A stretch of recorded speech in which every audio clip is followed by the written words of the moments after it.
तलाल चौधरी साहब, आज एक और फैसला आ गया। कल 10 साल की सजा हुई, आज 14 साल की सजा हुई, क्या कहेंगे? देखिए जी, अहमद राना साहब बड़ी खूबसूरती से चीजें बता रहे हैं और मैं समझता हूँ कि ये एक रियासत मदीना का नारा लगा के उसके बाद इन्होंने एक पूरी की पूरी 3 चोरों की रखी हुई थी, वो इनकी गोगी और बुजार और इस तरह के लोग, और बनी गाला जो था वो महबर था, उसमें बनी गाला में ताकत इन सब के पीछे इमरान खान की थी और इमरान खान के पास ताकत हजार के उजमा की। नहीं तो आंटी पिंकी को तो कोई 10 लाख की घड़ी भी ना देता, 2-2 अरब रुपए की घड़ी। ठीक है तलाल चौधरी साहब, साथ ही रहिएगा, हम आपका मजीद भी मौक़िफ़ जानना चाहेंगे। Senior anchor person Javed Chaudhary साहब हमें ज्वाइन कर चुके हैं। जावेद चौधरी साहब, अगर फैसले कल के और आज के दोनों फैसलों को देखें, टाइमिंग कितनी अहम है इस वक्त में? देखिए, ये जो फैसले हैं, 2 चीजें हैं इसमें। एक तो डेफिनेटली ये इलेक्शन से पहले इस टाइप के फैसले होने थे और ये पहले बात मुसलसल हो रही थी कि इस इलेक्शन से पहले इमरान खान साहब डिस्क्वालीफाई होंगे प्रॉपर, और उसके बाद फिर ये मामलात को आगे बढ़ाया जाएगा।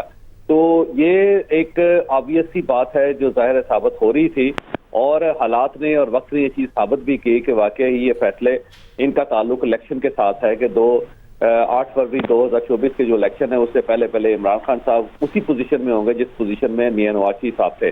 तो ये चीज तो एक साबित हो रही है। दूसरा, ये जो फैसले दोनों हैं ये बड़ी जल्दबाजी में किए गए। केसेस हो सकता है ठीक हो, क्योंकि साइफर का केस भी उसके अंदर बड़ी जान थी और उसमें इमरान खान साहब और उनके वकला के पास कोई जवाब नहीं था। सेम इसी तरह तोशा खाने के बहुत सारी चीजें ऐसी हैं जिसका कोई जवाब इमरान खान साहब के पास नहीं था, ना इमरान खान साहब और बुशरा बीबी उसका कोई जवाब दे सके, और उस पे ज़ाहिर केसेस का फैसला अल्टीमेटली यही होना था। लेकिन ये जो जल्दी की गई उससे केस को मजीद मशकूक बना दिया, और उसके बाद इमरान खान साहब को एक हमदर्दी का वोट मिल रहा है। उनके जो वर्कर्स हैं, उनके जो लोग हैं जो उनको चाहने वाले हैं, उन सब के अंदर ये तासुर मजीद उभर रहा है कि इमरान खान साहब को, बुशरा बीबी को जानबूझ के इस इलेक्शन से बाहर किया गया।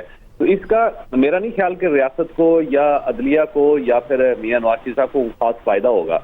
अलबत्ता इमरान खान साहब को इसका बहुत फायदा हो रहा है क्योंकि ये केसेस अब जो हायर कोर्ट है उसमें स्टैंड नहीं कर सकेंगे, क्योंकि जितनी जल्दी इसके अंदर की गई, जितना प्रोसेस को वायलेट किया गया, उसका ज़ाहिर फायदा डेफिनेटली मुल्ज़िम को मिलता है। तो अगर इसको और तरीके से मजीद 1-2 दिन लगा के अगर इसको कर लिया जाता तो उसमें हर्ज कोई नहीं था। तो ये जो जल्दबाजी की गई है इसका ज़ाहिर फायदा किसी को नहीं होगा, नुकसान बहरहाल इन सबको हुआ इसका।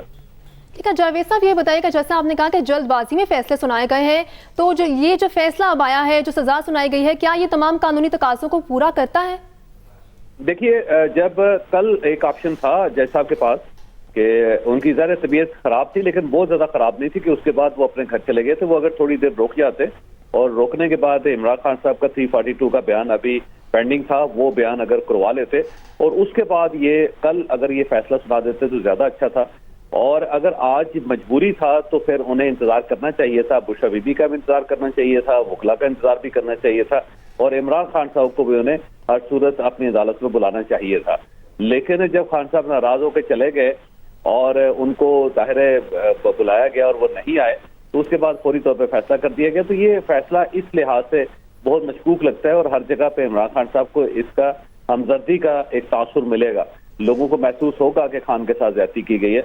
तो मेरा नहीं ख्याल कि इस तरह करना चाहिए था। अगर एक दिन रुक जाते या आज के चंद घंटे और गुजार लेते तो कोई इसमें हर्ज कोई नहीं था।